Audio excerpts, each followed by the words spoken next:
একটা totally ideological regime থেকে আরেকটা আইডিওলজিক্যাল রেজিমে আসার জন্য গণতন্ত্র এটা ভালো প্রক্রিয়া না। যে একদম মৌলিক পর্যায়ে সংস্কারের জন্য এটা গণতান্ত্রিক প্রক্রিয়ায় এই মৌলিক পর্যায়ে সংস্কারটা সম্ভব না। কোরআনের শাসন পদ্ধতি চায় না এমন কেউ এখানে নাই। আমার আলোচনার যে বিষয়টা মূলত এটা হচ্ছে সুপিরিয়রিটি অফ শরিয়া ওভার ডেমোক্রেসি, এটা হচ্ছে মূলত আলোচনার বিষয়। তবে এই আলোচনাটা এটাকে আপনারা মানে এটা আমার ব্যক্তিগত পড়াশোনা এবং পর্যালোচনা থেকে আমি আলোচনাটা করছি। এটাকে কেউ কোনো কিছুর বিরুদ্ধে নিয়েন না। বাকি এই পয়েন্টটা আমাদের জন্য এখন ইম্পর্টেন্ট এই কারণ এখন আমরা একটা ট্রানজিশন পিরিয়ডের মধ্যে দিয়ে যাচ্ছি। সেখানে বিভিন্ন ধরনের আলাপ হাজির থাকার দরকার আছে। আজকে আলহামদুলিল্লাহ একটা সংস্কারমুখী, সবখানে চারিদিকে সংস্কারের আওয়াজ, সেইখানে আলোচনাটা আমি এই জন্য করতেছি যাতে করে আমাদের ইসলামী শরিয়ার যে পার্সপেক্টিভ এটা যেন টেবিলে হাজির থাকে। ঠিক আছে না? আলোচনার টেবিলে এটা যেন হাজির থাকে। একটা দীর্ঘ সময় জুড়ে এটা নিয়ে কোনো আলোচনা নাই। এটা নিয়ে কোনো কেন বর্তমান ওয়েস্টার্ন ডেমোক্রেটিক সিস্টেমের চেয়ে আমাদের ইসলামী সিস্টেম এই যে শাসন ব্যবস্থার মধ্যে অনেক কারেকশন দেয়, আমাদের ইসলামী যে শরিয়া সিস্টেম এটা কেন আরো বেশি জনকল্যাণমূলক, এমনকি অমুসলিমদের জন্য জনকল্যাণমূলক, more than secular Democratic system. আমি খুব স্পষ্ট করে বলতেছি, ইসলামী যে শরিয়া যে নীতিমালা ইসলাম দেয়, সেই নীতিমালাগুলো অমুসলিমদের জন্যও এটা আরো বেশি জনকল্যাণকর, more than secular Democratic system. তো এই বিষয়গুলো আমাদের আলোচনায় থাকতে হবে। একটা সময় পর্যন্ত আলোচনাগুলো আমরা করতে পারতাম না, কিন্তু এখন আমরা আলোচনাগুলো করব। বিভিন্ন ফোরামে আলোচনাগুলো আমরা করব, বিভিন্ন জায়গায় আমরা আমাদের এই সলিউশনগুলোকে আমরা প্রেজেন্ট করব। ঠিক আছে না? তো যার কারণে আমার এই আলোচনাটা মূলত এই জন্য কোনো কারো খণ্ডনে না, বরং এই আলোচনাটা হচ্ছে একটা আলোচনা যেন আমাদের আলোচনার টেবিলে সবসময় থাকে। এই জন্য ইসলামী শরিয়া যে কেন বেটার এবং বেস্ট, এই আলোচনাটা যেন সবসময় থাকে। এবং এখানে আপনারা যারা আছেন অধিকাংশই আপনারা বিভিন্ন জায়গায় ক্যাম্পাসে মহল্লায় দাওয়াতি কাজ করে থাকেন। সুতরাং আমার মনে হয় যে আমি আপনাদেরকে যদি কিছু ইনপুট দেই এটা অনেক বেনিফিশিয়াল হবে ইনশাআল্লাহ তাআলা। তো মূলত রাষ্ট্র সংস্কারের আলোচনা চলছে, এই সময় যেন আমাদের এই ইসলামী শরিয়ার বিষয়গুলো টেবিলে থাকে। এটাকে আমরা শরিয়ার আমি বলছি না এখন, এটাকে আমি কোরআনের শাসন বলছি, কারণ মানুষ এটা বোঝে। শরিয়া শব্দটা অনেকেই বোঝে না, সুতরাং এটাকে আমরা কোরআনের শাসন পদ্ধতি বলবো। ঠিক আছে?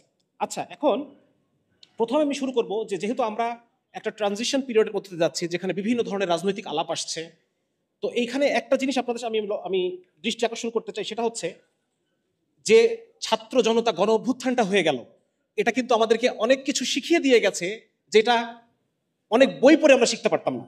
ঠিক কি না? অনেক কিছু আমরা চোখে দেখে শিখেছি, অনেক কিছু আমরা প্র্যাকটিক্যালি শিখেছি, মাঠে থেকে শিখেছি। অনেক কিছু আমরা যেগুলো ঘন্টার পর ঘন্টা লেকচারে আমরা শিখতে পারতাম না, অনেক বই পড়ে আমরা শিখতে পারতাম না, সেই বিষয়গুলো আমরা শিখে ফেলেছি। তার মধ্যে কয়েকটা 3-4টা পয়েন্ট আমি আপনার সামনে উল্লেখ করতে চাই। সেটা হচ্ছে, এক নম্বর হলো প্রফেসর ডক্টর ইউনূস নিঃসন্দেহে একজন মেধাবী মানুষ। এ ব্যাপারে কারো কোনো সন্দেহ আছে? এই মেধাবী মানুষটা কি কখনো শাসক হতে পারতেন যদি গণতান্ত্রিক প্রক্রিয়া আসতেন? এনিওয়ান? তার মানে গণতান্ত্রিক প্রক্রিয়ায় মেধাবী মানুষদের, সৎ এবং যোগ্য মানুষদের শাসকের পর্যায়ে আসার সম্ভাবনা আমি কম বলবো, কম। ঠিক আছে না? কম। 2 নম্বর হচ্ছে, যদি সংবিধানকে সংস্কার করতে হয়, মৌলিক সংস্কার, রাষ্ট্রের মৌলিক পর্যায়ে সংস্কার করতে হয়, সেটা কি গণতান্ত্রিক প্রক্রিয়া সম্ভব ছিল নাকি এখন সম্ভব? এখন সম্ভব, ঠিক কিনা? এখন সম্ভব।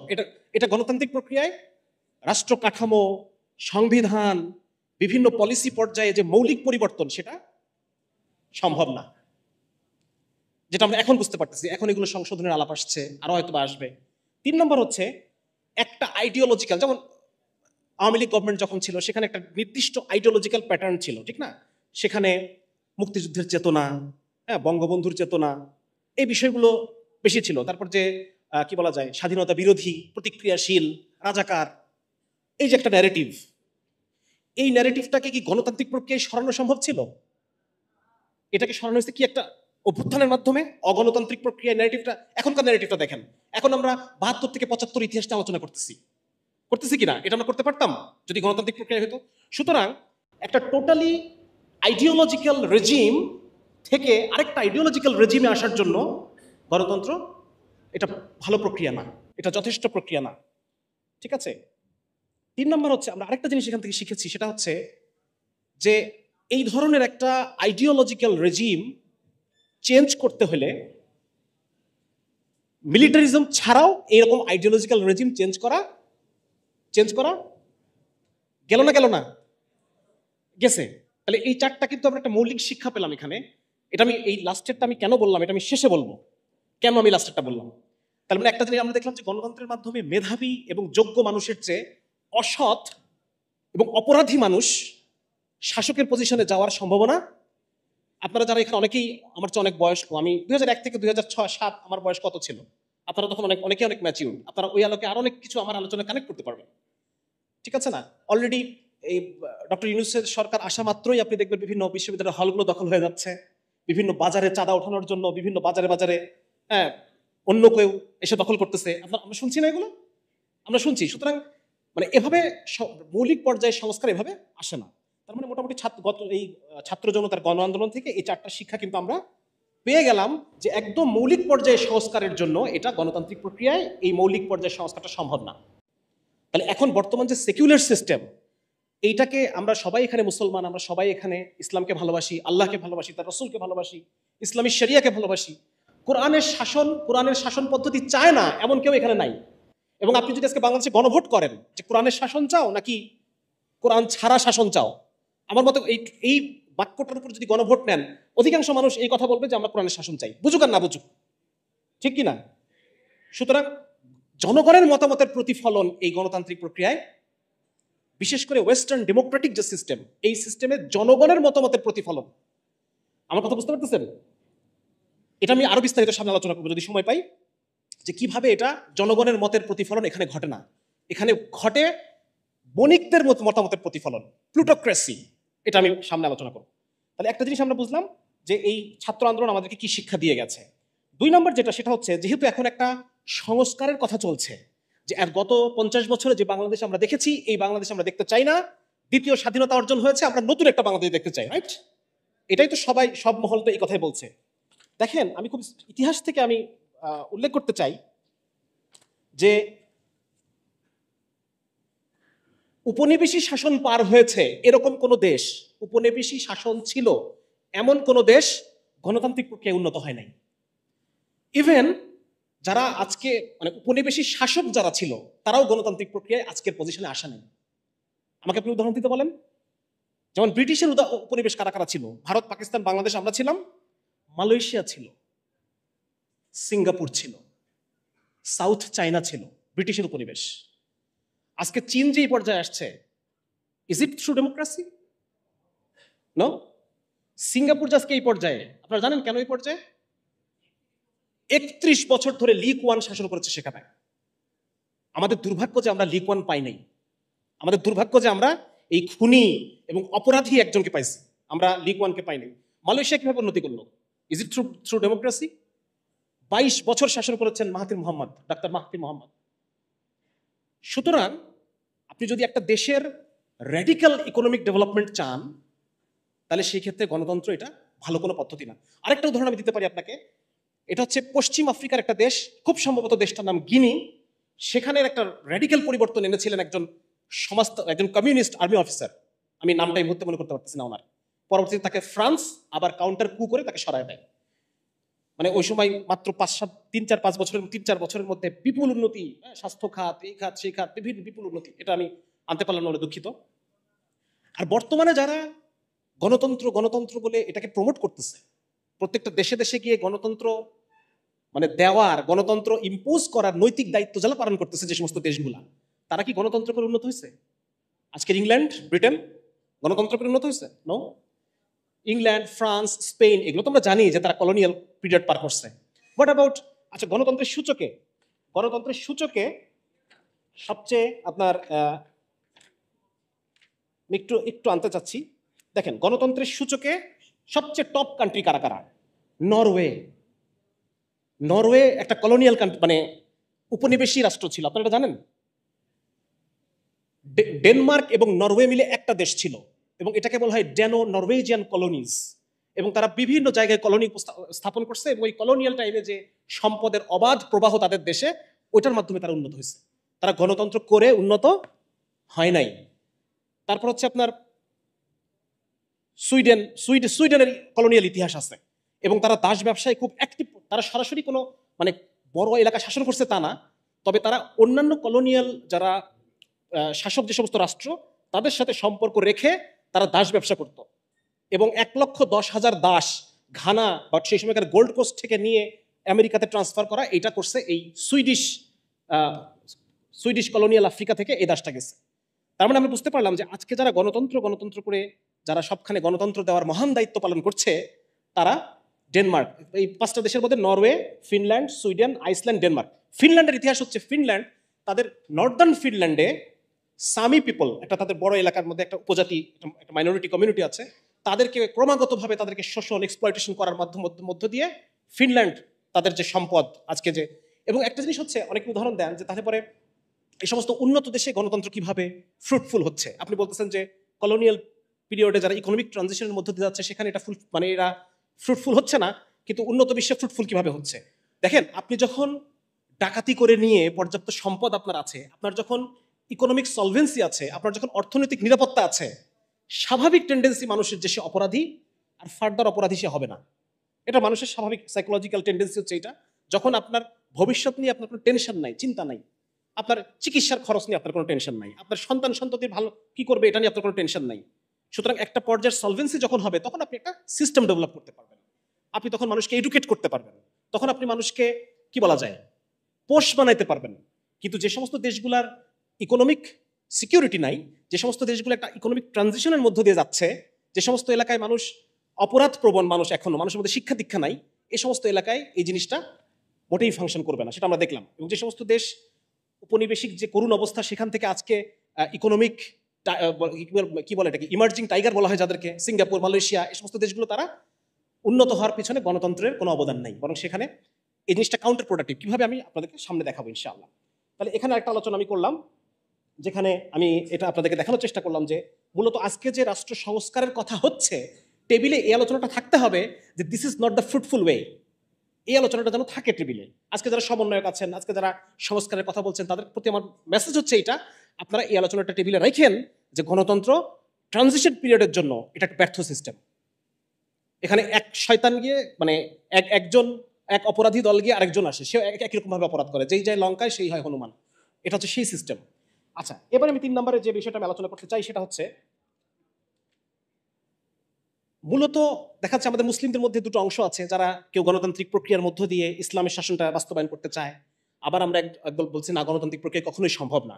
হ্যাঁ, এটাকে আমরা আলাদা একটা দিন বলছি, যেটা একটা আলাদা লাইফস্টাইল, একটা আলাদা দিন, এবং এটা এই গণতান্ত্রিক সিস্টেম এটা কুফর, এরকম বিভিন্ন আলোচনা আমরা করে থাকি, আমরা জানি এটা আছে। তো মূলত এখানে মূল প্রবলেমটা কোথায়? যে যারা গণতন্ত্রের পক্ষে কথা বলতেছেন তারা মনে করছেন যে গণতন্ত্র মানে শুধু একটা ইলেকটোরাল সিস্টেম, শুধু একটা ইলেকটোরাল সিস্টেম। তারা একটা ভুলের মধ্যে আছেন। এই গণতন্ত্রের পিছনে একটা আকীদা আছে, একটা বিশ্বাস আছে, সেগুলো আমি পরে আলোচনা করছি। জনগণই সকল ক্ষমতার উৎস, হ্যাঁ, এই ধরনের কিছু বিশ্বাস, কিছু আকীদা এখানে আছে। এটার ইতিহাস আমি একটু সামান্য আলোচনা করব। আর আমরা যারা প্রতিবাদ করছি, আমরা এই পয়েন্ট থেকে প্রতিবাদ করছি যে গণতন্ত্র মানে শুধু একটা নির্বাচন ব্যবস্থাই না, বরং এইটা আপনাকে কিছু আকীদা দেয়, কিছু বিশ্বাস দেয়, কিছু করতে দেয়, যে কাজগুলো ইসলামের সাথে সাংঘর্ষিক। আমাদের কথা হচ্ছে এটা। তো এই বিষয়টা ক্লিয়ার থাকা উচিত সবার, যে গণতন্ত্র এটা শুধুই একটা নির্বাচন ব্যবস্থাপনা না, বরং এখানে এটা একটা স্বতন্ত্র দিন। এখানে ডেমোক্রেটিক ভ্যালুজ নামে একটা কথা আছে। আপনি যখন মানে গণতান্ত্রিক প্রক্রিয়া আসবেন, তখন সেখানে আপনার এই ভ্যালুগুলোকে মানতে হবে। আপনাকে সেই এলজিবিটি সমকামিতাকে স্বীকৃতি দিতে হবে, আপনাকে ইনক্লুসিভ হতে হবে, আপনাকে সবাইকে বাক স্বাধীনতা দিতে হবে, যে আল্লাহ রাসূল সাল্লাল্লাহু আলাইহি ওয়াসাল্লামকে গালি দিবে তাকেও বাক স্বাধীনতা দিতে হবে। এই ধরনের বিভিন্ন আপনাকে কিছু মানুষকে আইন প্রণয়নের ক্ষমতা দিচ্ছেন। কিছু মানুষ দাবি করতেছে যে আমার আইন প্রণয়নের ক্ষমতা আছে, even if against the law of Allah, আল্লাহর লয়ের উপরেও আমার, খোদার উপরে খোদকারি করার অধিকার আমার আছে। আপনি কিছু মানুষকে অধিকার দিচ্ছেন। সুতরাং এই কয়েকটা পয়েন্ট থেকে এটা একটা খুবই একটা সিরিয়াস বিষয়, আরো চিন্তা করার ব্যাপারে। তো এটা শুধুমাত্র একটা নির্বাচন ব্যবস্থা না, এখানে অনেক অনেক বিষয় ইনক্লুডেড। আমি সময় স্বল্পতার কারণে সমস্ত বিষয়গুলোকে অ্যাড্রেস করতে পারছি না, আমি খুবই দুঃখিত। আমি অনেক বড় একটা আলোচনা আমি নিয়ে এসেছিলাম। মূলত গণতন্ত্র একটা ফুল প্যাকেজ। এখানে একটা জিনিস থাকে, সেটা হচ্ছে প্লুরালিটি বা ইনক্লুসিভনেস, যেটা আমি কেবল আলোচনা করলাম, যে আপনার সমাজের সবাইকে, কেউ যদি মানে পশুকামীও হয়, কেউ যদি শিশুকামীও হয়। আপনি জানেন কিনা জার্মানিতে এখন পশুকামীদের আলাদা সংগঠন আছে, তাদের আলাদা ম্যাগাজিন আছে, হ্যাঁ, পেডোফাইল তাদের তাদের একটা ভয়েস আছে, আপনাকে সবাইকে কথা বলতে দিতে হবে, সে যেই হোক, ঠিক আছে? সুতরাং এখানে একটা প্লুরালিটির ব্যাপার আছে, দুই ইনক্লুসিভনেস ব্যাপার। 2 নম্বর হচ্ছে গ্লোবালাইজেশন, মানে আপনি পশ্চিমা বিশ্বের সমস্ত চিন্তা চেতনাকে আপনি বিনা প্রশ্নে মেনে নিচ্ছেন। এটা আরেকটা প্রবলেম, এটা মেনে নিতে আপনি কমিটেড, আপনি কমিটমেন্ট করছেন যে আপনি মানবেন, ঠিক আছে না? 3 নম্বর হচ্ছে যে আমাদের নারীদেরকে পুঁজিবাদী বিভিন্ন এজেন্ডার অংশ বানিয়ে নেওয়া, যেহেতু পশ্চিমা বিশ্বের প্রেসক্রিপশন মানতে আপনি কমিটেড, সো আপনি যখন একটা ডেমোক্রেটিক বলতেছেন যে আমি ডেমোক্রেটিক ওয়েতে আমি আসবো, সুতরাং এটা আর শুধু নির্বাচন ব্যবস্থা নাই, এটা মেনে নেওয়ার সাথে সাথে আপনার উপরে আরো কিছু জিনিস ইম্পোজ করা হয়েছে। সুদ ভিত্তিক যে অর্থনীতি, সেটার বাধ্যবাধকতা, সুদ যে খারাপ এটা আজকে শুধু ইসলামের আলোচনা না, এটা পশ্চিমা বিশ্বে যারা নন মুসলিম যারা ইকোনমিস্ট তারাও এগুলো নিয়ে কথা বলতেছেন যে সুদের প্রবলেম আছে, হ্যাঁ, ইনফ্লেশনের পিছনে এই আছে, সমাজে যে ওয়েলথ গ্যাপ বেড়ে যাচ্ছে এটার পিছনে এর এর একটা ভূমিকা আছে। আরেকটা বিষয় হচ্ছে ব্যবসাকে লেসেস ফেয়ার অর্থনীতি যেটাকে বলা হয়, ব্যবসাকে কোনো নিয়ম কানুনের অধীনে বাধা যাবে না, ব্যবসাকে ফ্রি করে দিতে হবে। এটা আমি আরো বিস্তারিত সামনে একটু আলোচনা করবো। তো মোট কথা এটার মেনে নেওয়া, এটাকে যখন আপনি মেনে নিচ্ছেন, এটার মধ্যে যখন আপনি আসছেন, তখন আপনি শুধু একটা ইলেকট্রাল সিস্টেমকেই মেনে নিচ্ছেন না, আপনি আরো অনেক কিছুকে মেনে নিচ্ছেন, যে বিষয়গুলো একটা কমপ্লিট প্যাকেজ, এবং অ্যাজ এ প্যাকেজ এটা ইসলামের সাথে সাংঘর্ষিক। আচ্ছা, এবার একটা দেখি যে এই গণতান্ত্রিক ব্যবস্থার উৎপত্তি কিভাবে। আপনাদের বিরক্ত লাগতেছে? মানে সারাদিন অনেক জটিল আলোচনা শুনছেন, তো এখন এটাও জটিল হয়ে যাচ্ছে। আমি আসলে মানে জটিলতাকে খুব বেশি সরল করতে পারতেছি না, তাড়াতাড়ি অনেকগুলো কথা বলতে হচ্ছে। আচ্ছা, তো এখন যেটা, যে এটার জন্ম কিভাবে, আপনারা যদি আমার অবাধ্যতার ইতিহাস বইটা পড়ে থাকেন, যারা পড়েছেন, অনেকে হয়তো যুবকরা পড়েছে, হয়তো এই বিষয়টা সম্পর্কে কিছুটা ধারণা আপনার হয়তো অলরেডি পেয়েছেন। মোট কথা হচ্ছে এই আলোচনাটা আপনারা পাবেন ড্যানিয়েল ফ্যাসফেল্ডের অর্থনীতিবিদদের যুগ বইয়ে। সেখানে আপনি আপনি দেখবেন যে পঞ্চদশ শতাব্দী থেকে, আগে ছিল দুইটা কমিউনিটি, একটা হচ্ছে যারা শাসক কমিউনিটি, জমিদার রাজা, আরেকটা ছিল যারা সার্ফডম, যারা কাজ করে খায়, হ্যাঁ, মানে মানে প্রডিউসার, যারা কৃষক, তারপর হচ্ছে কামার কুমোর, এই ধরনের মানুষ এরা ছিলেন, শিল্পী, বিভিন্ন শিল্পদ্রব্য তৈরি করে। পঞ্চদশ শতাব্দী থেকে যখন যখন বিভিন্ন জায়গায় কলম্বাসের আমেরিকা আবিষ্কার হয়ে গেল, নিউ ওয়ার্ল্ড, নতুন নতুন ভূখণ্ড তারা আবিষ্কার করলো, হ্যাঁ, ইন্ডিয়াতে আসলো, তাহলে আমরা জানি 1492 সালে কলম্বাস আমেরিকা আবিষ্কার করে, তার মানে 1500 শতাব্দী, এই সময় 1500-1600 শতাব্দীতে, এই সময় এই যে ব্যবসার যে একটা বিরাট দুয়ার খুলে গেল, এর ফলে ব্যবসায়ী সম্প্রদায়, এই যে মাঝখানের ব্যবসায়ী সম্প্রদায়, রাজা জমিদার, নিচে হচ্ছে উৎপাদক, মাঝখানে আছে ব্যবসায়ী সম্প্রদায়, এই ব্যবসায়ী সম্প্রদায়টা তখন ফ্লারিশ হলো, এই ব্যবসায়ী সম্প্রদায় তখন উন্নতি হলো। উন্নতি হওয়ার ফলে এই ব্যবসায়ী সম্প্রদায়কে বিভিন্ন ট্যাক্স আরোপ করা হতো, বিভিন্ন নিয়মকানুন আরোপ করা হতো। কিছু নিয়মকানুন আরোপ করতো চার্চ, কিছু নিয়মকানুন আরোপ করতো জমিদাররা, বিভিন্ন ধরনের ট্যাক্স, উৎসবের কর, এই কর সেই কর, এক জেলা থেকে আরেক জেলায় ব্যবসা করবে, সেখানে বিভিন্ন ধরনের ট্যাক্স। তো এর ফলে ব্যবসায়ীদের যে সুযোগ, এটা সংকোচন হয়ে যাচ্ছিল, যার কারণে জমিদারদের সাথে, রাজাদের সাথে এবং চার্চের সাথে ব্যবসায়ীদের একটা ক্ল্যাশ তৈরি হলো, একটা ক্ল্যাশ। এবং এই ক্ল্যাশটাকে দূর করার জন্য কি করতে হবে, জমিদার এবং চার্চের যে একটা সিস্টেম, জমিদার রাজা চার্চ, এটা পুরোটাকে ফেলাই দিতে হবে। এই পুরোটাকে যদি ফেলে দিই, তাহলে আমার ব্যবসাটা কি হয়ে গেল, ওপেন হয়ে গেল, ঠিক কিনা? সেই সময় ইউরোপের দুটো জিনিস হয়, একটা হচ্ছে রেনেসা হয়, নতুন নতুন চিন্তা চেতনা, এগুলো এগুলো আসতে থাকে, মানে মূলত ধর্মকে অস্বীকার করে মানুষ কেন্দ্রিক চিন্তা চেতনা। আগে বলা হয়তো যে জান্নাত পাওয়া এটা জীবনের লক্ষ্য, এখন বলছে না, জান্নাত পাওয়া না, মানুষের সুখী জীবনের লক্ষ্য। এইরকম কিছু চিন্তার ট্রানজিশন হয় রেনেসা টাইমে। আর 2 নম্বর হচ্ছে ওই টাইমটাতেই গুটেনবার্গ প্রেস আবিষ্কার করে। প্রেস, আগে তো আমরা জানতাম যে হাতে হাতে কপি করা হতো, এখন প্রেস আবিষ্কার হলো। তাহলে এই রেনেসার যে ধর্মহীন চিন্তা চেতনা এবং প্রেসের আবিষ্কার, এই দুটা মিলে ব্যাপকভাবে তাদের এই চিন্তাগুলা ছড়ায় পড়লো, বইপত্র, নাটক লেখা হলো, ছবি আঁকানো হলো প্রচুর পরিমাণে, রেনেসা পেইন্টিং, এগুলোর মধ্য দিয়ে তাদের আইডিওলজিগুলো প্রকাশ, মানে তারা করতে থাকলো। এবং মজার ব্যাপার হচ্ছে এই যে সমস্ত দার্শনিকরা এই টাইমটাতে, রেনেসা টাইমে, এরপরে যে পরের যে সিকোয়েন্স, সেটা হচ্ছে এনলাইটেনমেন্ট পিরিয়ড বলা হয়, রেনেসার চিন্তাগুলো আরো বেশি কনসলিডেট, আরো বেশি সুন্দর হলো এই টাইমটাতে। তো এই সময়ে যে সমস্ত দার্শনিকদেরকে আমরা দেখি, এরা অধিকাংশ ব্যবসায়ী, অধিকাংশ 2-4 মিলছে না, 2-4 মিলছে। তাহলে এই দেখেন অধিকাংশই এইখানে ব্যবসায়ী, এবং এই ব্যবসায়ী দার্শনিকরা তখন নতুন নতুন আইডিওলজি দিতে থাকলো। তারা অর্থনৈতিক বিভিন্ন দর্শন দিল, আইনের বিভিন্ন দর্শন দিচ্ছে। তারা বলতে চাচ্ছে যে ধর্মের কারণে এতদিন ধরে মারামারি হচ্ছে, অতএব ধর্মটাকে ব্যক্তিগত পর্যায়ে রেখে দাও। এতদিন পর্যন্ত রাজা যে ছিলেন, রাজা কোন ক্ষমতার বলে শাসন করে? বলা হচ্ছিল রাজা চার্চের অনুমোদন ক্রমে গডের প্রতিনিধি হিসেবে শাসন করে। লেজিটিমেসির কারণ কি?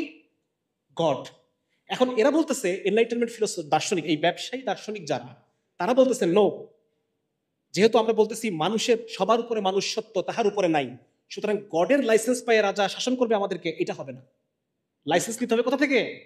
জনগণ থেকে। কি থেকে? সবার উপরে মানুষ সত্য। সুতরাং গড সকল ক্ষমতার উৎস না, জনগণই সকল ক্ষমতার উৎস। বোঝা গেছে ব্যাপারটা? 2 নম্বর হচ্ছে সেই সময়, তাহলে 3টা জিনিস আমাদেরকে এই সময় মিলাইতে হবে। এনলাইটেনমেন্ট পিরিয়ডে 3টা জিনিস আসছে। একটা জিনিস হচ্ছে লিবারেল অর্থনীতি, 2 নম্বর হচ্ছে লিবারেল ডেমোক্রেসি, এবং 3 নম্বর হচ্ছে লিবারেল ইথিক্স। এই 3টা জিনিস আমাদেরকে, মানে এই 3টা মিলে লিবারেলিজম। এই লিবারেলিজম জিনিসটা আমাদের বুঝতে হবে। লিবারেলিজম জনক মনে করা হয় জন লককে, জন লক। এবং এই জন লক এটা ইন্টারেস্টিং ক্যারেক্টার। এনাকে যদি আপনি খুব ভালো করে জানেন, তাহলে আপনি গণতন্ত্র, লিবারেলিজম এসব কিছুর অর্থ বুঝে ফেলবেন। আসলে জন লক উনি বলতেছেন যে প্রত্যেকটা মানুষের 3টা মৌলিক অধিকার আছে। 3টা মৌলিক অধিকার, একটা হচ্ছে life, liberty, property. Life, liberty, property. তাহলে 3টা কথা বললো, লাইফ, লিবার্টি, প্রপার্টি। মজার ব্যাপার হচ্ছে এই জন লকের রয়্যাল আফ্রিকান কোম্পানিতে দাস প্রথা, যারা দাস সাপ্লাই করতো আফ্রিকা থেকে আমেরিকাতে, এই রয়্যাল আফ্রিকান কোম্পানিতে তার একটা শেয়ার হোল্ডার ছিল। এবং শুধু তাই না, সে লাইফ লং তিনি শেয়ার হোল্ডার ছিলেন, এবং একাধিকবার তিনি এটাকে রিনিউ করছেন, মানে তার শেয়ার হোল্ডারশিপটা থেকে সে একাধিকবার। তাহলে দেখেন, একদিকে সে বলতেছে লিবার্টির কথা, লাইফের কথা, প্রপার্টির কথা, আরেকদিকে সে ঠিক এই জিনিসটাই, মানে লিবারেলিজম জিনিসটাই এটা, এটা ইউনিফর্ম কোনো কিছু না। আজকে আপনি বলতেছেন ডেমোক্রেসি মানে গণতন্ত্র, শুনতে কত সুন্দর শোনা যাচ্ছে না? মানে সবার সম্মতিতে, সবার অংশগ্রহণে, কত সুন্দর। কিন্তু আসলে আসলে ব্যাপারটা এটা না। এটা আমি সামনে আলোচনা করবো। তাহলে এই দেখেন, তাহলে ওই সময়ে ব্যবসায়ীদের সাথে যে একটা ক্ল্যাশ, ব্যবসায়ীরা তখন চেষ্টা করলো যে কিভাবে আমাদের মাথা থেকে এই আপদ বিদায় করা যায়। আপদ বিদায় করতে হলে 1 নম্বর হচ্ছে আমাদের ধর্মকে অস্বীকার করতে হবে। ধর্মের যে একটা অথরিটিকে অস্বীকার করতে হবে। তখন তারা ধর্মের অথরিটিকে অস্বীকার করলো। সেই সময় বিভিন্ন ধরনের নাস্তিকতাপন্থী বিভিন্ন রকম চিন্তা চেতনা, মানে সমাজে, মানে গডের যে একটা অথরিটি ছিল সেটাকে শেষ করে দিয়ে জনগণের অথরিটিকে তুলে আনা হলো। লিবারেল অর্থনীতি, এর আগ পর্যন্ত রাজারা বিভিন্ন ধরনের নিয়ম কানুন করে দিতেন, ব্যবসার বিভিন্ন নিয়মকানুন। তারা বললেন যে না, ব্যবসার ক্ষেত্রে কোনো নিয়ম কানুন করা যাবে না, এটাই লিবারাল, উদারনৈতিক। ব্যবসার ক্ষেত্রে কোনো নিয়মকানুন, ব্যবসায়িক কোনো নিয়মকানুনের বাঁধনে বাধা যাবে না। আরেকটা হচ্ছে এই যে এখন এতদিন পর্যন্ত ঈশ্বরের অনুমোদন ক্রমে রাজা শাসন করতেন, তাহলে এখন তো আমরা রাজাকে ফেলে দিলাম, এখন তো আমরা জমিদারদেরকে ফেলে দিলাম, এখন শাসন করবে কে? এখন কে শাসন করবে? এখন যে শাসন করবে সে যেন ব্যবসা বান্ধব হয়, সে যেন কি হয়? ব্যবসার পক্ষে সুবিধাজনক হয়, এরকম সরকার আমাদের লাগবে। 5 বছর থাকবা, যদি আমাদের পক্ষে পলিসি করো তাহলে থাকলা, 15 বছর থাকলা, সমস্যা নাই। আর যদি 5 বছর পর মনে হয় যে না তুমি আমার পক্ষে নাই, তোমাকে বাদ দিয়ে আমি আরেকজনকে সাপোর্ট দেব। বোঝা গেছে ব্যাপারটা? এই যে একটা পরিবর্তনশীল সরকার ব্যবসার পক্ষে। দেখেন, কিছুদিন আগে যখন আন্দোলন চলতেছিল তখন ব্যবসায়ীরা শেখ হাসিনাকে ডেকে অনেক কিছু বলছে না? আবার এখন কি বলতেছে? গতকালকে কি বললো? তাহলে এই যে একজন যায় আরেকজন আসে, কিন্তু ওরা কিন্তু ঠিকই থাকে, ওরা কিন্তু ঠিকই থাকে। এখন আমি আপনাদেরকে দুটা মানে কোট শোনাই। মার্কিন যুক্তরাষ্ট্রের অ্যাটর্নি জেনারেল রামসে ক্লার্ক উনি বলতেছেন, দেখেন কি উনি বলতেছেন, আমেরিকার চেয়ে বড় ডেমোক্রেসি তো নাই, আছে নাকি? আমেরিকা তো ডেমোক্রেসির কি বলা যায়, মানে হ্যাঁ, মানে ডেমোক্রেসি আমেরিকা ডেমোক্রেসি আমেরিকা, এটা হচ্ছে প্রতিশব্দ আর কি, সমার্থক শব্দ। তাহলে আমেরিকার সাবেক অ্যাটর্নি জেনারেল রামসে ক্লার্ক বলতেছেন, this is not a democracy, this is a plutocracy. Plutocracy মানে বণিকতন্ত্র, ব্যবসায়ীদের কথা মতো চলে সরকার। আমি শেষ করি এটা, the people don't rule here, wealth rules, corporations rule, they rule the Congress, they elect the president, they run the Pentagon, they own the media. তাহলে আমেরিকার ডেমোক্রেসির জন্য যদি এটা সত্য হয়, আমাদের ডেমোক্রেসির জন্য এটা আরো বেশি সত্য, রাইট? তাহলে দেখেন, এই হচ্ছে অবস্থা। মানে মোট কথা, ডেমোক্রেসিটা হচ্ছে বণিকদের শাসন। আপনি দেখবেন এক সরকার কি আরেক সরকার যায়, কিন্তু অমুক গ্রুপের, সামিট গ্রুপ, অমুক গ্রুপ, এসালাম গ্রুপ, এদের কিন্তু চেঞ্জ হয় না, এরা কিন্তু থাকে, এরা থাকবেই। এবং এরাই প্রতিবার এরা সরকারকে ফান্ডিং করে, ব্যবসায়ী। একটা একটা গুরুত্বপূর্ণ গণতন্ত্রের একটা ডিমেরিটস হচ্ছে যে এক তো বললাম যে অযোগ্য লোকের শাসন, 2 নম্বর হচ্ছে এটা অনর্থক অপব্যয় হয়। অপব্যয় কিভাবে হয়? যে এই জনমত গঠন, এই নির্বাচনী প্রচারণা, এই সেই প্রচুর খরচ, এই খরচে যে ইনভেস্ট করবে, স্বাভাবিকভাবে আমি যখন ক্ষমতায় আসবো সে আমার কাছে কিছু দাবি করবে না? সে আমার কাছ থেকে বিভিন্ন রকম চাবে তো। এইভাবে দুর্নীতিটা তৈরি হয়, আমাকে তার কথা রাখতে হবে। সুতরাং এই আলটিমেটলি এটা হচ্ছে government of the capitalist, by the capitalist, for the capitalist. ঠিক আছে? আচ্ছা, এখন আরেকটা বিষয়, আমার সময় শেষ হয়ে যাচ্ছে দ্রুত, আমি কি ঘন্টা রাখবার কোনটা বলবো আমি বুঝতে পারতেছি না। তাহলে গণতন্ত্র হচ্ছে প্লুটোক্রেসি বা বণিকতন্ত্র, এবং এটা হচ্ছে জনমতের যে প্রতিফলন। দেখেন, এটা নিয়ে একটা বিস্তারিত আলাপ আছে আমার, যে কেন গণতন্ত্র জনমতের প্রতিফলন না। যেমন ধরেন, আমি আপনাকে বলি, আচ্ছা আচ্ছা ঠিক আছে ঠিক আছে ঠিক আছে ঠিক আছে আচ্ছা আচ্ছা আচ্ছা। দেখেন, আমি আপনাদেরকে বলি, বর্তমানে যিনি জামাত ইসলামের আমির, এই মানুষটাকে খুব পছন্দ হয় না? হ্যাঁ, এখন বলেন যে এই মানুষটা যদি আমাদের শাসক হয় তাহলে ভালো হবে না খারাপ হবে? ভালো হবে। কিন্তু গণতান্ত্রিক সিস্টেমে এই মানুষটা কি শাসক হতে পারবে আমাদের? উনি প্রধানমন্ত্রী হতে পারবে?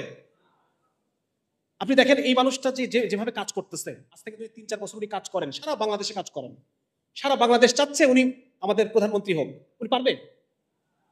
সম্ভব? সম্ভব না। তাহলে এখানে জনমতের প্রতিফলন হবে না। আপনাকে এ দল যাকে চুজ করে দিবে, বি দল যাকে চুজ করে দিবে, এই দুজনের মধ্যে একজনকেই আপনার বানাইতে হবে। অথচ দুজনের কাউকে আমি চাই না। আমি চাই আমার পাড়ার যে হেডমাস্টার সাহেব, শফিকুল সাহেবকে চাই আমি। এই শফিকুল সাহেব একজন ভালো মানুষ, আমানতদার মানুষ, 5 ওয়াক্ত নামাজি মানুষ, ইনি অত্যন্ত ম্যাচিউর চিন্তা ভাবনা। এই মানুষটা যদি আমার নেতা হইতো আমার খুব ভালো হতো, আমার মনটা শান্ত হইতো। পারবে সে বানাইতে কোনোদিন? কোনোদিন পারবে না। সুতরাং আক্ষরিক অর্থে জনমতের প্রতিফলন, যেটাকে বলা হয় গণতন্ত্র শুনলেই যে কানের মধ্যে একটা ফিল গুড ভাইব দেয়, এই ফিল গুড ভাইবটা আসলে মিথ্যা একটা ভাইব দেয় আপনাকে। হ্যাঁ, এটা আমি একটু আলোচনা করি, তাহলে পরে আপনাদের সুবিধা হবে। দেখেন, আরেকটা জিনিস আমি বলি। হ্যাঁ, 10 মিনিট। আচ্ছা, হ্যাঁ আচ্ছা ঠিক আছে, আমি শেষ করে দিচ্ছি। আচ্ছা, দেখেন, একটা জিনিস বলি আমি, লীগের একটা কমিটি, ধরেন ছাত্রলীগের একটা কমিটিতে 51 সদস্যের কমিটি হয় সাধারণত। এইটা আপনার ওয়ার্ডে হবে, এইটা কি বলা যায়, বিভিন্ন ক্যাম্পাস হবে, ওয়ার্ড পর্যায়ে হবে, থানায় হবে, মহানগর হবে, এই সে বিভিন্ন জায়গায় কমিটি হবে, 51 জন। তার মানে একটা ওয়ার্ডে কত মানুষ থাকে? ধরেন 2000, 3000। 3000 মানুষের মধ্যে 51 জন মানুষ সে বিশ্বাস করে আমি আইনের ঊর্ধ্বে। সে কি বিশ্বাস করে? যে আমি যদি কোনো ভুল করি আমাকে বাঁচানোর জন্য অমুক ভাই আছে, সেটা বিশ্বাস করে। এই 51 জন মানুষের সাথে প্রত্যেকের সাথে 10 জন, ধরেন প্রত্যেকের সাথে 10 জন মানুষ এই 51 জনের প্রত্যেকের সাথে পরিচিত নাকি? কারণ আমার চাস্তো ভাই কমিটিতে আছে। তাহলে এই 10 জন মানুষও মনে করে যে আমি যদি একটা ফলসে পড়ে যাই তাহলে আমাকে বাঁচানোর জন্য ভাই আছে, ভাইয়েরও আবার ভাই আছে, তাই না? অমুক ভাইয়ের সাথে আমার ভাইয়ের খুব উঠা বসা, ও আমাকে বাঁচাই নেন। তাহলে এখন আপনি চিন্তা করে দেখেন যে অপরাধীর পরিমাণ কত বেড়ে যাচ্ছে। পটেনশিয়াল অপরাধী যারা অপরাধ করতে চায়, অপরাধ করে পার পেতে চায়, পটেনশিয়াল অপরাধী মানুষের সংখ্যা কত বেড়ে যাচ্ছে। হ্যাঁ, এরকম ভাবে আমি একটা এস্টিমেট করছি, মোটামুটি আমার এস্টিমেশন অনুযায়ী, যে সারা বাংলাদেশে যদি আপনি একটা দল ধরেন তাহলে সেই ক্ষেত্রে 6,70,000 মানুষ আছে। 6,70,000 মানুষ তারা মনে করে যে আমি অপরাধ করলে পার পেয়ে যাব। আর এর সাথে প্রত্যেকের সাথে 10 জন করে ধরলে পরে প্রায় 6 কোটি মানুষ মনে করে যে আমি যদি অপরাধ করি আমার পার পেয়ে যাওয়ার একটা সম্ভাবনা আছে। সম্ভাবনা বোঝা গেল? তাহলে একটা দেশের মানুষের মধ্যে মাইন্ডসেট যদি এটা দাঁড়ায় যে আমি অপরাধ করলে পরে পার পেয়ে যাওয়ার একটা রাস্তা আমার আছে, তাহলে এই দেশটা কি কোনোদিন প্রোগ্রেস করতে পারবে? কোনোদিন আগাইতে পারবে? 3/1 মানুষ অপরাধী মেন্টালিটির মানুষ। সুতরাং এটা আসলে একটা প্রবলেম, এটা একটা বিরাট প্রবলেম। 2 নম্বর হচ্ছে, দেখেন এই যে একটা পার্টি 3 লক্ষ মানুষের কথা আমি বললাম, বা 2 পার্টি মিলে বলছে, 2 পার্টি মিলে 6,70,000 মানুষ। এক পার্টির মানুষ আমি ধরলাম 3 লক্ষ মানুষ যাদের পেশা রাজনীতি, যাদের পেশা, তাহলে এই 5 বছরে যে আছে পরের 5 বছরে সে থাকবে না। সুতরাং পরের 5 বছরের আখের তাকে এই 5 বছরে গোছাইতে হবে। আপনাদেরকে আমি একটা উদাহরণ শোনাই। আমি যেখানে চাকরি করতাম সেখানে যিনি এমপি নমিনেশন কিনতে হয়, এমপি নমিনেশন কিনতে হয় 30 কোটি টাকা দিয়ে এমপি নমিনেশন কিনছে। তাহলে এই মানুষটা যখন 5 বছর থাকবে এই 30 কোটি টাকা সে উঠাবে না? আবার পরের 5 বছরের জন্য আরো 30 কোটি টাকা উঠাবে। সুতরাং একটা উন্নয়নশীল দেশের জন্য এই ফরম্যাটটা একটা ব্যর্থ ফরম্যাট, একটা ব্যর্থ। আবার ধরেন আমি অত বড় বড় পর্যায়ে বাদ দিলাম, সিম্পল ছাত্রলীগের একটা কমিটি, ধরেন একটা ওয়ার্ডে ছাত্রলীগের কমিটি, অমুক ভাইয়ের প্রোগ্রাম আছে, আজকে 50টা ছেলে নিয়ে আমাকে যাওয়া লাগবে ওখানে। মাঠের বাস্তবতা বলছে, তৃণমূল পর্যায়ে কি হয়, 50টা ছেলে নিয়ে আমাকে ওখানে যেতে হবে। এখন এই 50টা ছেলেকে আমি নিয়ে যাব, এদের ভাড়া আছে না, এদের একবেলার খাবার আছে না, পানি আছে, সিগারেটের বিল আছে, সিঙ্গারার বিল আছে। আচ্ছা, তাহলে এই এই এই এই পোলাপানগুলা এই বিল কি পকেট থেকে দিব? আমি আমার বাপের পকেট থেকে দিব? বাড়ি থেকে নিয়ে আসবো? এটা কোত্থেকে দিব? এই যে রাস্তায় রাস্তায় যে চাঁদা মাদাগুলো উঠাই এখান থেকে দিব? তাহলে আপনি বলেন এই ফরম্যাটে কিভাবে দেশের উন্নতি হবে? একটা একটা দল গেল, যাওয়ার পর পরের দল এসে আবার সে কাঁচা বাজার থেকে চাঁদা উঠানোর ফিকির করতেছে, কাঁচা বাজার থেকে চাঁদা কেমনে উঠাবে সেই ধান্দা করতেছে। তাহলে কিভাবে আপনি এই ফরম্যাটের মধ্যে কিভাবে আপনি র্যাডিক্যাল চেঞ্জ কামনা করেন? কিভাবে আপনি কামনা করেন যে আমরা একটা উপনিবেশ শাসিত এলাকা থেকে আমি রাতারাতি দ্বিতীয় বিশ্বের কাতারে চলে আসবো? কোনোভাবেই সম্ভব না। এটা মানে এটা কোনো উদাহরণ নাই আসলে বাস্তবে, ঠিক আছে? সুতরাং এটা জনমতের প্রতিফলন না। এখন যেহেতু সংস্কারের আলাপ চলতেছে যে এই নির্বাচন পদ্ধতিটা কিরকম হতে পারে, ইসলামের দৃষ্টিতে কিভাবে হতে পারে, এটা নিয়ে আমরা আলোচনা করতে পারি। সময়ের কমে আমি বিস্তারিত আলোচনা যেতে পারতেছি না। আমি একটু জাস্ট আপনাদের আলোচনা ধরাই দিচ্ছি যে ধরেন যদি এমন হয় আপনার মসজিদ মহল্লায় আপনারা সবাই সবাইকে চেনেন, 5 ওয়াক্ত নামাজ পড়ে আমরা পড়ি না, সবাই সবাইকে চিনি, এখানে কোন মানুষটা ভালো। একটা মসজিদ মহল্লা থেকে একজন মানুষ উঠে, তারা নিজেদের আমিরকে নির্বাচন করলো, একজন মানুষ। 10টা মসজিদ বসে তাদের গ্রামের যিনি আমির, সবাই সবাইকে চেনে, না চিনলে তাদেরকে চেনার জন্য একটা সময় দেওয়া হবে। রাসূলুল্লাহ সাল্লাল্লাহু আলাইহি ওয়াসাল্লাম বলছেন মানুষ চেনা যায় সফরে, একসাথে সফর করাও একজন আরেকজনকে চিনতে পারবে। তাহলে যদি আমি এভাবে মানুষ চেনা, তাহলে 9 মসজিদের 9 জন আমির মিলে নিজেকে ছাড়া আরেকজনকে ভোট দিয়ে তাদের আমিরটা তো গ্রামের আমির তৈরি করবে। 10টা গ্রামের 10 জন মিলে বসে তারা তখন তৈরি করবে ইউনিয়নের আমির। ইউনিয়নের 10 ইউনিয়নের আমির বসে তাদের নিজেদের মধ্যে নিজেকে ছাড়া আরেকজনকে ভোট দিতে হবে, নিজেকে ছাড়া। হ্যাঁ, এটা কিন্তু রাসূলের হাদিস যে যে ক্ষমতা চায় তাকে ক্ষমতা দিও না, যে ক্ষমতা চায় প্রার্থী তাকে ক্ষমতা দেওয়া যাবে। তাহলে এই 10 জন মানুষের থেকে আবার আমি উপজেলার আমির তৈরি করতে পারবো। উপজেলার আমির থেকে 10, দেখেন তো এটা অর্গানিক হয়েছে কিনা, এটা মানুষের মতামতের প্রতিফলন হয়েছে কিনা, আমি আমার নিজের পছন্দের মানুষটাকে উঠাতে পারছি কিনা, হয়েছে না এটা? ঠিক আগে আরবে বিভিন্ন গোত্র তাদের যে গোত্রপতি চিফটাই নির্বাচন করতো, এইভাবে সমস্ত গোত্র মিলে একজনকে তারা পছন্দ করতো, সে তখন গোত্রপতি হইত। তো এই দেখেন, এটা হচ্ছে অর্গানিক সিস্টেম, এটা হচ্ছে প্রকৃত অর্থে যদি আমি বলি যে গণতন্ত্র মানে মানুষের মতামতের প্রতিফলন, মানুষের প্রতিনিধি, এটা হচ্ছে সেই পদ্ধতি। সুতরাং এখন যদি আপনারা রাষ্ট্র সংস্কারের কথা বলেনি, সুতরাং এই কথা, আমাদের এই কথাগুলো যেন আপনারা টেবিলে রাখেন, আমরা যে কথাগুলো বলতেছি এটা হলো আরেকটা জিনিস। এবার শেষ করে দেই, আরেকটা হচ্ছে যে এটা হচ্ছে বর্তমান যে গণতান্ত্রিক ব্যবস্থা, এটা সাম্রাজ্যবাদের এন্ট্রি পয়েন্ট, সাম্রাজ্যবাদের হাতিয়ার, সাম্রাজ্যবাদ ঢোকে এখানে।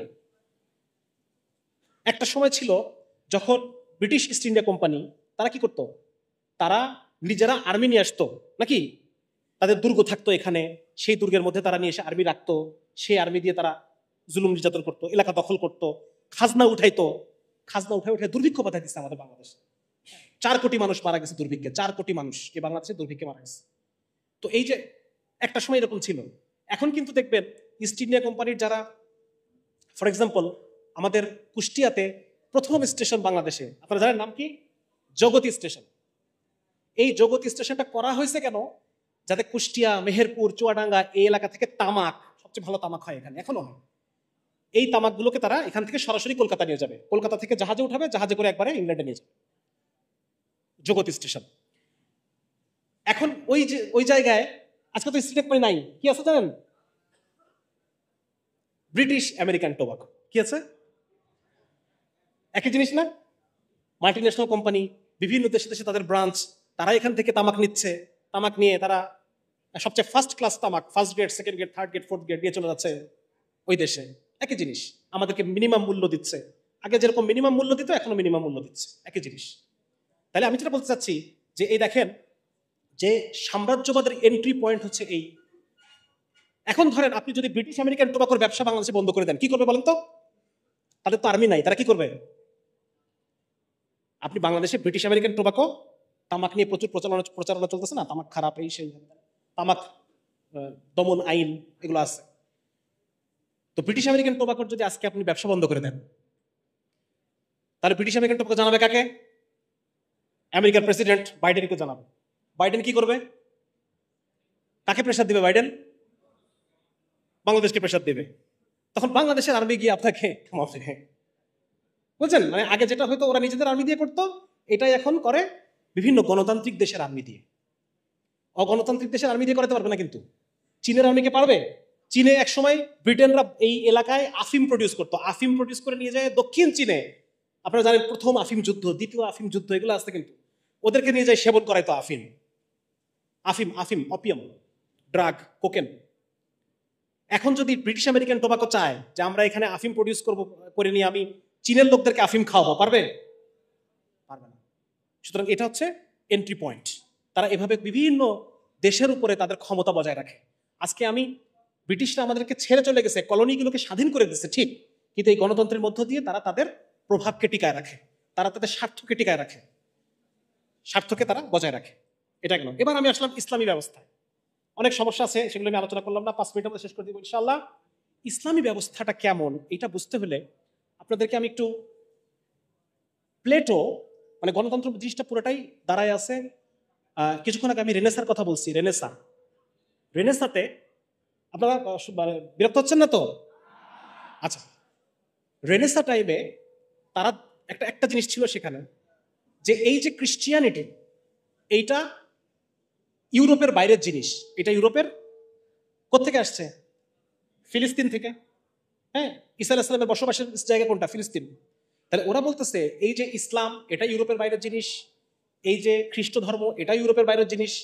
ইউরোপের বাইরের দর্শন এসে আমাদেরকে জুলুম করতেছে, তাদের কথা হচ্ছে এটা। সুতরাং এদের সবাইকে বাদ দিয়ে let's go back to our classical age. আচ্ছা, কোনো সমস্যা হচ্ছে মনে হয় এখানে? শব্দ শোনা যাচ্ছে না? আচ্ছা, ঠিক আছে ভাই, একটু সবর করি ইনশাল্লাহ। সবাই চুপ থাকলে শোনা যাবে ইনশাল্লাহ। সবাই চুপ থাকি তাহলে শোনা যাবে। আচ্ছা, কোথায় বলতেছিলাম? হ্যাঁ, তারা বলতেছে যে আমরা সমস্ত ইউরোপের বাইরের জিনিসকে পরিত্যাগ করে আমরা আমাদের ইউরোপের নিজস্ব জিনিসে ফেরত যাব। নিজস্ব জিনিস কি? গ্রিক এবং রোমান সভ্যতা। সুতরাং গ্রিক এবং রোমান সভ্যতায় কোন রাষ্ট্র ব্যবস্থা ছিল? এই গণতান্ত্রিক সিস্টেমের মতো একটা সিস্টেম ছিল। হুবহু এই গণতান্ত্রিক সিস্টেম না, মোরাললেস কিছুটা। তো ওরা বলতেছে যে আমরা এইটাকে ভিত্তি করে আমরা নতুন গডলেস রাষ্ট্র কিভাবে হয়, রিলিজিয়ান লেস রাষ্ট্র কিভাবে হয়, আমরা এই গ্রিক এবং রোমান রাষ্ট্র থেকে আমরা এটা ভিত্তি নিব। তো ভিত্তিটা নেওয়ার পর তারা কি করলো? তারা মূলত এই রাষ্ট্রচিন্তার মধ্যে মূলত আপনাদের সাথে কিছু জিনিসের পরিচয় করাই দিই, যে জনগণ সকল ক্ষমতার উৎস, এটা কোত্থেকে আসছে? এটা দার্শনিক জন লক। অনেকে বলে থাকেন যে আব্রাহামের ডেমোক্রেসি। না, আব্রাহাম লিঙ্কনের ডেমোক্রেসি তৈরিতে কোনো ভূমিকা নাই। ডেমোক্রেসি তৈরিতে একমাত্র ভূমিকা যদি একজনকে যদি বলেন, সেটা হচ্ছে জন লক, যাকে লিবারালিজমের জনক বলা হয়। তাহলে জনগণ সকল ক্ষমতার উৎস, এই কথাটা আসছে কোত্থেকে? এই জন লক নামে যে দাস ব্যবসায়ী, ওনার আইডিয়া থেকে আসছে এটা। 2 নম্বর হচ্ছে যে জনগণ সার্বভৌম কিনা এটা বোঝা যাবে কিভাবে? যদি জনগণের আইন তৈরি করার ক্ষমতা থাকে। আইন তৈরি করার মধ্য দিয়ে বোঝা যাবে আপনি সার্বভৌম কিনা। এই কথাটা কার? ফরাসি দার্শনিক মন্টেস্কু, ওনার।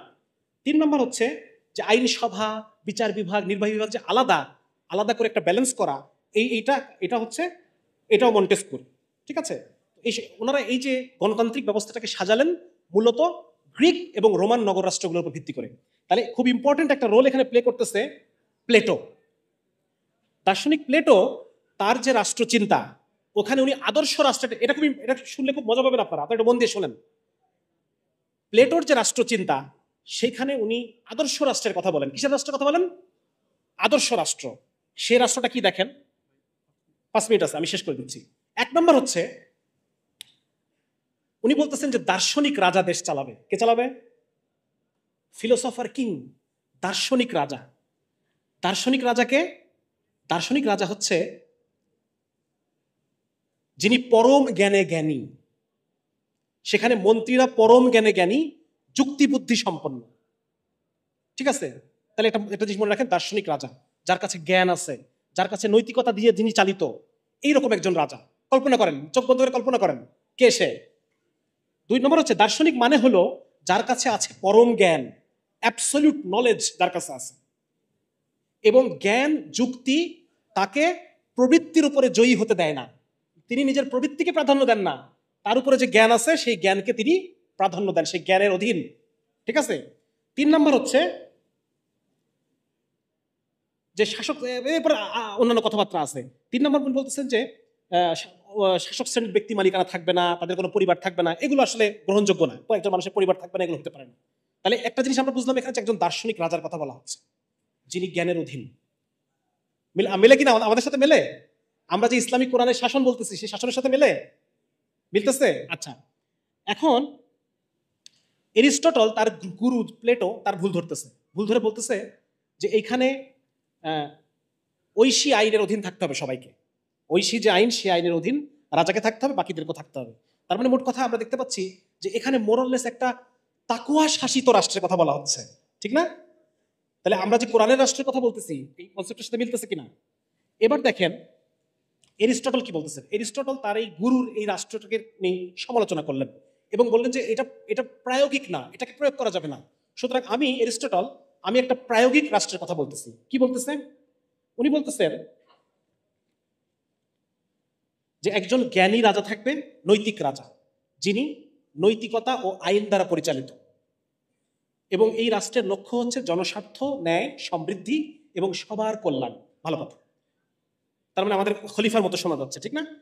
তারপর বলতেছে আইনের অধীন জ্ঞানী কতিপয় ব্যক্তি রাজার সিদ্ধান্তকে গড়ে দেন, উপদেশ দেন, খণ্ডন করেন।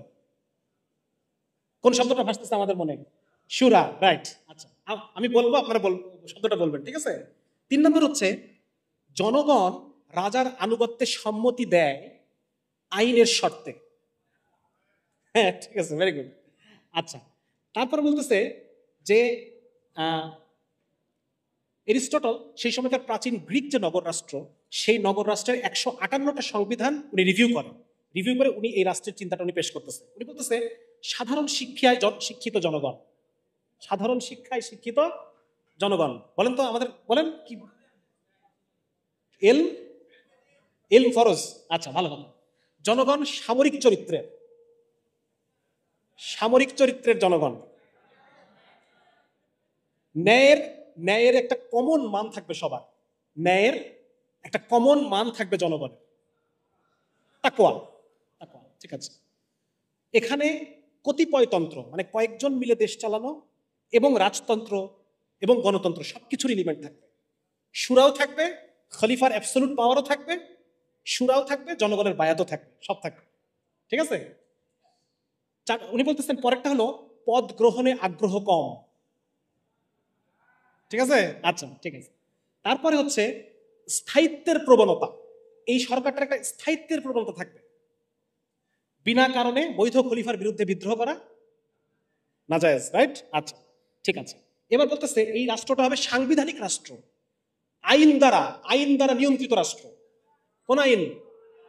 ফাইন, ঠিক আছে। এবং সর্বত্র একটা মধ্যপন্থা রাখা হবে। কি রাখা হবে? মধ্যপন্থী অভিমত, ঠিক আছে।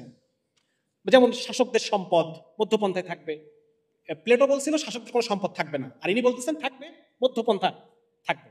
রাষ্ট্রের আকার মধ্যপন্থা থাকবে, মধ্যবিত্তদের শাসক শ্রেণীতে আসা এবং আদেশ দান, মানে নাহি আনিল মুনকার এবং সৎপথে আদেশ, সৎপথে নিজে, এটা একটা মধ্যপন্থা থাকবে। রাষ্ট্রের লক্ষ্য উন্নত মানের সৎ ও নৈতিক জীবন গঠন, ঠিক আছে। আচ্ছা, সৎগুণ ও নৈতিক উৎকর্ষে যে শ্রেণী যত অগ্রসর, রাষ্ট্র ক্ষমতায় তাদের অংশগ্রহণ তত বেশি। কারা? উলামায়ে কেরাম। আচ্ছা, ফাইন। সৎগুণের অধিকারী হওয়া এটাই ক্ষমতা লাভের চূড়ান্ত মাপকাঠি। সৎগুণ থাকতে হবে তার মধ্যে। চোর, বাটপার, ওই কি বলে লুটেরা, ঘুষখোর, এগুলো না, সৎগুণ থাকতে হবে। আচ্ছা, কোন শ্রেণী যদি সম্পদালাও হয়, সৎগুণ না থাকলে তার শাসনে অংশ নাই। তাহলে আমরা বুঝলাম সংবিধান ও আইনের শাসন। এবং আইনের শাসনটা কেমন? যে আইন স্বার্থ নিরপেক্ষ, কোন আইন সেটা? আল্লাহর আইন। সার্বজনীন, সার্বভৌম সে আইন। আচ্ছা ফাইন, নৈতিকতা এবং আইন দুটাই লাগবে। আচ্ছা ভালো কথা, আইনই ন্যায়, যে আইনের ভিত্তি নৈতিকতা। রাষ্ট্র একটা নৈতিক প্রতিষ্ঠান, সরকার হচ্ছে আইনের খাদেম, সেবক। সরকার আইনের খাদেম। আইনই জনগণ এবং শাসকের মাঝখানে চুক্তি, ঠিক আছে না? আবু বকর রাদিয়াল্লাহু যখন খলিফা হয়েছে তখন কি বলছেন? যে আপনাকে বায়াত দিচ্ছি একমাত্র কোরআন এবং হাদিস অনুসারে চালাবেন, এই শর্তে, আইনের শর্তে, এছাড়া আপনার সাথে কোনো সম্পর্ক মানে অন্য কোনো ভিত্তি নাই। সুবহানাল্লাহ, সুবহানাল্লাহ, শরিয়া মানার শর্তে। আর হচ্ছে সুশীল সমাজ, তারা নিশ্চিত করবে রাষ্ট্র আইনের প্রাধান্যে চলছে কিনা। এবং ওয়েস্টার্ন একাডেমিশিয়ানরা দেখাইছেন যে ইসলামের পুরা ইতিহাস জুড়ে ওলামায়ে কেরাম যদিও রাষ্ট্রের বাইরে ছিলেন, শাসনের বাইরে থাকতেন, কিন্তু তারা একটা পায়াস অপোজিশন হিসেবে, pious opposition party, pious opposition party হিসেবে তারা সবসময় শাসককে নসিহা করা, শাসককে প্রতিবাদ করা, এটা ওলামায়ে কেরাম সবসময় জারি রাখছে। সুতরাং আমরা বুঝতে পারলাম আপাতত যে যে গণতান্ত্রিক শাসন ব্যবস্থার মধ্যে যে ফ্ল বা যে ত্রুটিগুলো আছে, এই সবগুলো ত্রুটি আপনি একটার পর একটা সমাধান করে করে করে করে আসেন। এবার সমাধানগুলোকে একসাথে জোড়া লাগান। এটা কি? এটা কি ভাই? এই আলোচনাটা আমাদের টেবিলে রাখতে হবে, এই আলোচনাটা চায়ের দোকানে থাকতে হবে। প্রত্যেকটা বেকার যেন বুঝতে পারে সে যে আজকে বেকার, এর কারণ। একজন পতিতা যেন বুঝতে পারে যে আজকে যে তাকে দেহ বিক্রি করে খেতে হয়, এর কারণ। প্রত্যেকটা মানুষ, প্রত্যেকটা মজলুম যেন বুঝতে পারে, এমনকি জালেম সে নিজেও মজলুম। এই যে পুঁজিবাদী গণতান্ত্রিক টোটাল যে একটা সিস্টেম, এই সিস্টেমটা জালেমকে মজলুম বানায়, মজলুমকে জালেম বানায়। রিক্সাওয়ালা ওই ট্রাফিক পুলিশকে চাঁদা দেয়, আবার রিক্সাওয়ালা আমার কাছ থেকে অতিরিক্ত ভাড়া রাখে, ঠিক কি না? জালেমও সে নিজে, জালেমও সে নিজে, মজলুমও। যে আমার কাছ থেকে 1 কোটি টাকা যে ঘুষ নিল, এই লোকটা আবার এই টাকা তো থাকবে না, কোন একখানে ওকে দিতে হবে, ওর কাছ থেকে চলে যাবে।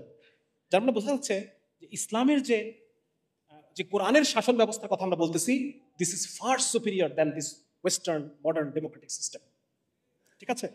এবং এটা নিয়ে আরো আলোচনা হতে পারে, ঘন্টার পর ঘন্টা আলোচনা হতে পারে। এখন তো সময় কম, যার কারণে বিস্তারিত আলোচনা করা গেল না।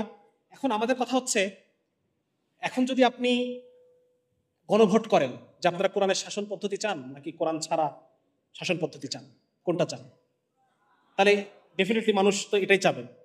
তাহলে এখন আমাকে বলেন যে এটাকে টেবিলে না আনার কারণ কি? এই চিন্তাগুলোকে, এই কথা, আমাদের কথাগুলো করে শোনেন যে আমরা কি বলতে চাই। ইভেন যারা অমুসলিম জনগণ, তারাও এখান থেকে বেনিফিটেড হবে। অমুসলিমদেরকে নিয়ে সবচাইতে বেশি রাজনীতি কারা করে বলেন? হুজুররা করে। একজন ধার্মিক মানুষ সে আরেক ধর্মের মানুষের চেতনাকে বুঝতে পারে, সে তাকে ব্যবহার করবে না, তার ধর্মীয় চেতনাটাকে সে ব্যবহার করবে না। একজন প্রকৃত ধার্মিক মানুষ, আমাদের কোরআনে কি বলা আছে, তোমরা ওদের দেবদেবীকে গালি দিও না। হতে পারে তারাও অজ্ঞতাবশত তোমার আল্লাহকে গালি দিয়ে বসবে।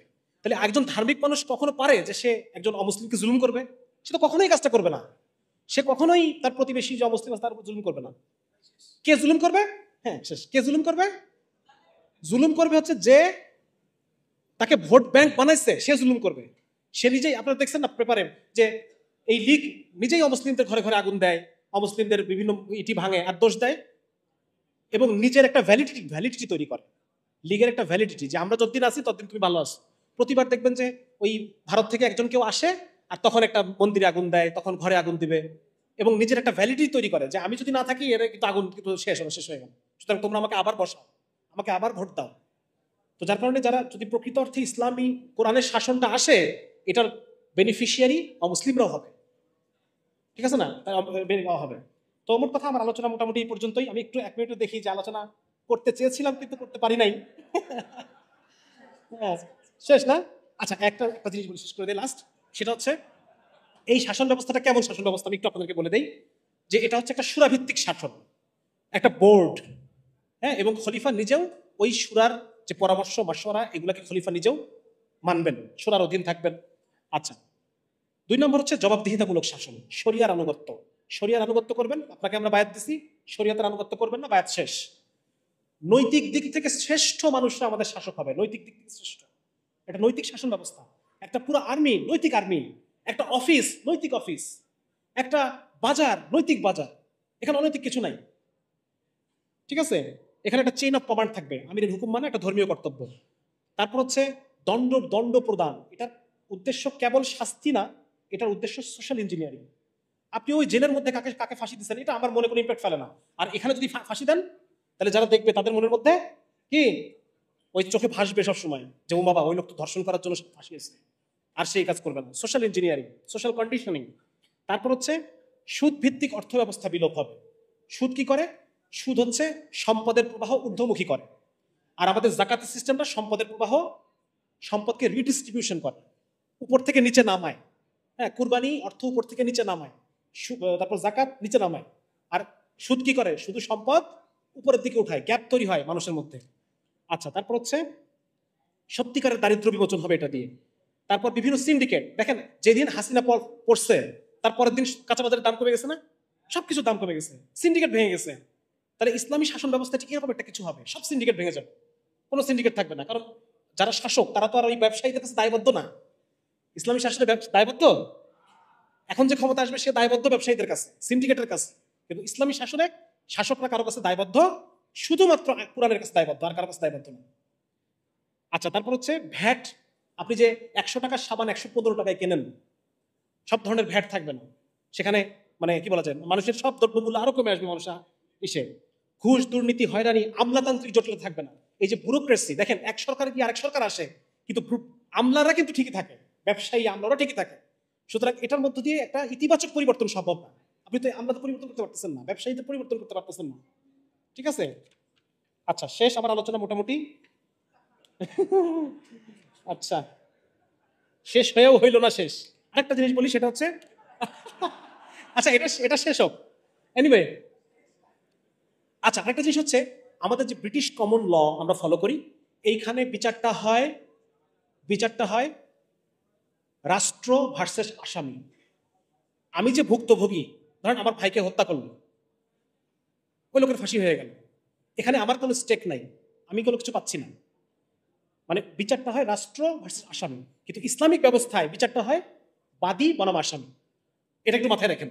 রাষ্ট্র ফৌজদারি অপরাধ, রাষ্ট্র বনাম আসামি মামলাটা হয়। সুতরাং এটা ভুক্তভোগী কিছু পাচ্ছে না, ভুক্তভোগী কিছু বরং আমার কি গেল, উকিল পালতে গিয়ে সব গেল। আচ্ছা, তারপর উকিল কেন্দ্রিক দীর্ঘ বিচার প্রক্রিয়ার বদলে জুরি ভিত্তিক বিচার, যেটা দীর্ঘসূত্রিতা কমাবে।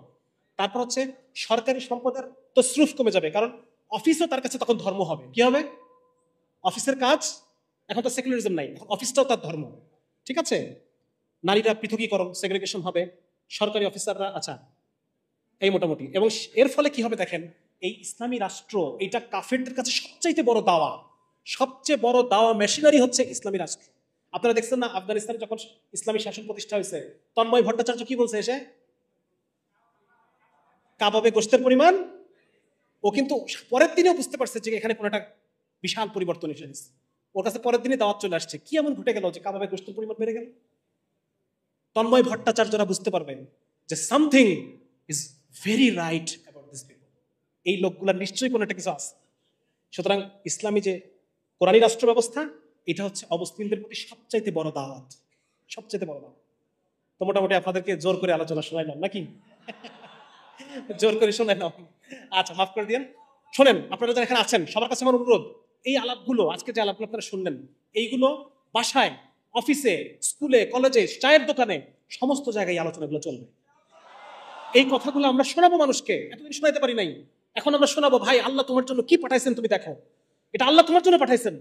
আজকে তুমি যদি এটাকে না বোঝো, তুমি যদি এটাকে না চিনে তোমার মধ্যে গণতন্ত্রের পিপাসা, অথচ কোরআনের আইনের পিপাসা নাই তোমার মধ্যে, তাহলে তো তুমি ওই সুখ পাবা না যেটা তুমি চাচ্ছ। এ দল গিয়ে বি দল আসবে, কিন্তু তুমি ওই মুক্তি পাবা না, ওই অর্থনৈতিক মুক্তি, ওই রাজনৈতিক মুক্তি, ওই সামাজিক মুক্তি, ওটা কোনোদিন আসবে না যদি তুমি আল্লাহর দেওয়া প্রেসক্রিপশনে না আসো। মানুষের দেওয়া প্রেসক্রিপশনে জুলুমই বাড়বে। এই কথাটা আমরা সবাইকে বোঝাবো ভাই ইনশাল্লাহ। আজকের এই অনুষ্ঠান থেকে সবাই এইটুকু নিয়ে যান, টেক অ্যাওয়ে মেসেজ হচ্ছে যে আমরা কোরআনে রাষ্ট্রের যে ব্যবস্থাপনা, এইটা সম্পর্কে জ্ঞান অর্জন করব, এবং এই দাওয়াত আমরা প্রত্যেকটা মানুষের কাছে পৌঁছায় দেব। সেই সাথে আরেকটা কথা শেষ করে দেই, সেটা হচ্ছে আমি এই ছাত্র আন্দোলন থেকে শেখা 4 নম্বর পয়েন্টটা কি বলছিলাম, কারো মনে আছে? মিলিটারিজম। একটা ideological regime can be changed by not by militarism but by also non-violent defiance বা নন ভায়োলেন্ট অ্যাক্টিভিজম, এটার মধ্য দিয়েও একটা রেজিম, হ্যাঁ রক্ত ঝরবে, রক্ত নন ভায়োলেন্টও ঝরবে, নন মিলিটারি তো রক্ত ঝরবে, আমাদের 2000 ভাই শহীদ হয়ে গেছে, কিন্তু নন মিলিটারি অ্যাক্টিভিজমের মধ্য দিয়ে। সুতরাং কেউ যদি মনে করে যে আমরা ইসলামী রাষ্ট্রের কথা বলতেছি মানেই আমরা জঙ্গিবাদী, এটা একটা ভুল ধারণা। আমরা একটা কথা বলতেছি না, আমরা মিলিটারিজমের কথা বলতেছি না, আমরা সবাইকে জনমত গঠন করে আমরা একটা বৈপ্লবিক পরিবর্তনের মধ্য দিয়ে, ঠিক যেভাবে এই আগস্ট বিপ্লব ঘটেছে, ইনশাআল্লাহ তাআলা একদিন কোনো এক মাসে কোনো এক রমাদান বিপ্লব হবে ইনশাআল্লাহ, এবং সেই রমাদান বিপ্লবের মধ্য দিয়ে ইনশাআল্লাহ তাআলা আবার এই মানুষের কাছে, সমস্ত মানুষের ইচ্ছা, সমস্ত মানুষের আকাঙ্ক্ষা, স্বপ্ন, এই কোরআনী রাষ্ট্র আমরা ইনশাআল্লাহ পাবো, আল্লাহ তৌফিক দিন। ঠিক আছে না? সুতরাং আমরা